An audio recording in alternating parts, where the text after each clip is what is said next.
I'm not opposed with the ethics or the moralities of this at all. Like, yeah, no, send the children. The children are the ones who should be sent. Like, full stop, period. Send the children. So there's a show called The 100 that I watched a brief amount of when I was sick one day. And I binged it. And it was very... I was confused the entire time watching it. Basic premise, and you learn this early on, it's not spoiling anything. There's a bunch of people on a space station. They believe they're the last of humanity. They are not the last of humanity, but they believe they are. And they need to conserve resources on the space station, and that also means like oxygen and power requirements, like the hotel load of the space station. And so they send 100, they decide they need to send 100 people to Earth, and they're like, well, this will allow us to test, you know, how viable living on the planet is again, or should we stay in our space station?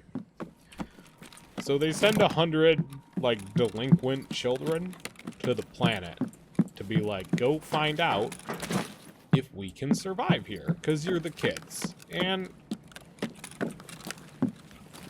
I'm not opposed with the ethics or the moralities of this at all. Like, yeah, no, send the children. The children are the ones who should be sent.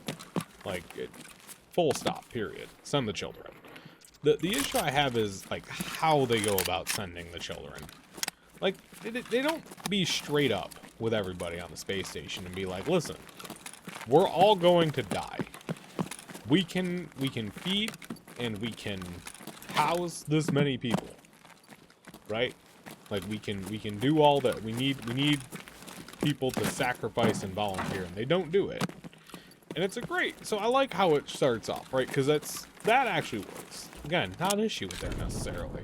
It's an issue with how everybody else reacts to the situation, and how the leaders, who are ultimately good leaders, and they're portrayed as good leaders throughout the episode, throughout the show, like, they make all the wrong decisions. Like, they're the driving force of all the problems, and nobody calls them out on it.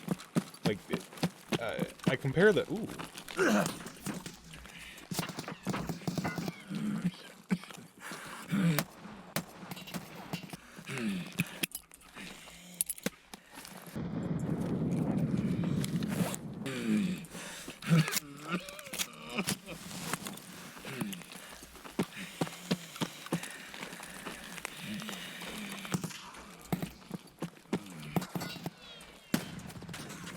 God, 2-man, that was a hellhole to be in.